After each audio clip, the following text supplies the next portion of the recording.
Thank you. I stood here a week ago to speak to the nation about the tragic loss of Brett Wood. I stand here just a week later at another heartbreaking time for our nation.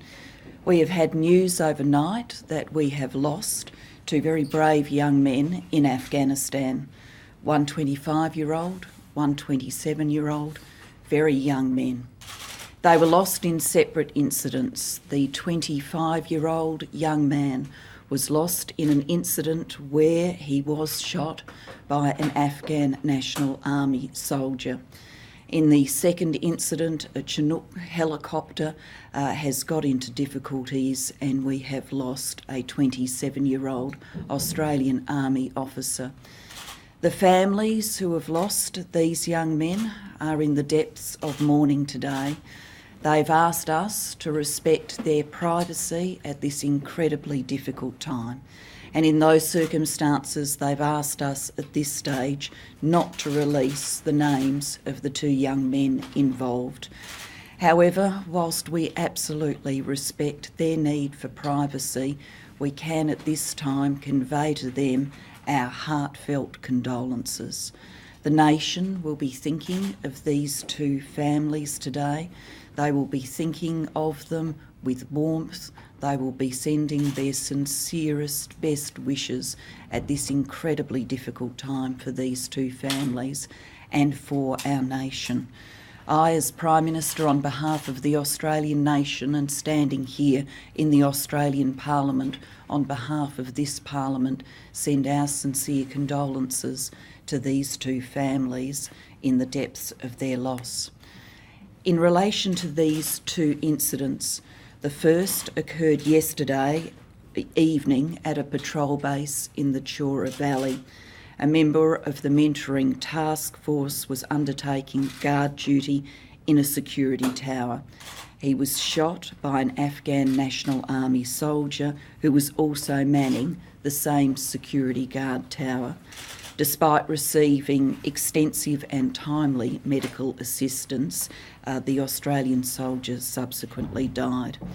A security operation was launched at the patrol base to apprehend the Afghan National Army soldier, but he escaped and he has not been detained to this point. Now, the circumstances of this incident are still very unclear, but it is very shocking, and I think many Australians will find it very disturbing. What I can say to Australians is we will be investigating this incident, and as the Chief of our Defence Force has made clear, and the Minister for Defence has made clear, when we are in a position to provide further information to people about what has happened here, then we most certainly will do so. And we will be making very determined efforts, working with others in Uruzgan province to apprehend the perpetrator of this attack. Now, I understand that there will be many questions asked, but I do want to say the following about the work that we are doing training the Afghan National Army. We have a strong and professional relationship with the 4th Brigade of the Afghan National Army.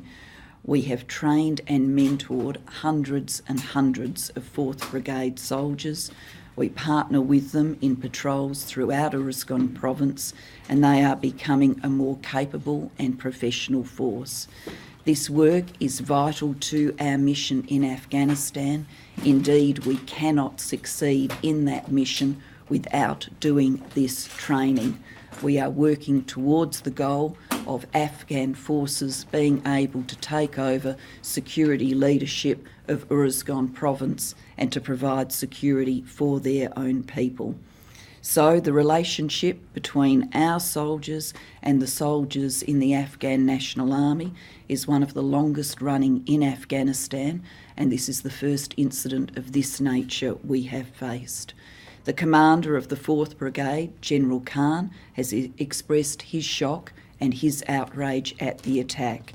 And the 4th Brigade, the Uruzgan provincial authorities And of course we are determined to do everything we can to apprehend the perpetrator, and we will be working to understand the full details of what has happened here, and we will be conveying those full details to the Australian community when we can.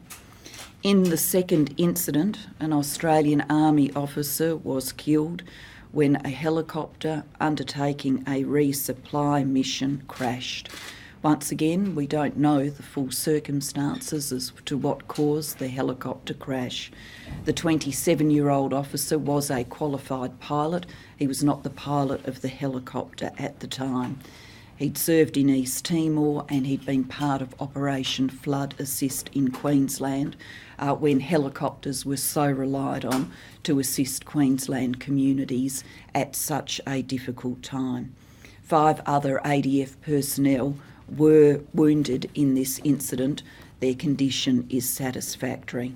Once again, when we are in a position to provide further information to Australians about what has happened with this helicopter crash, then we will certainly do so. I understand this is an incredibly hard day for our nation. It follows hard on the heels of a very difficult day when we heard the news about Brett Wood.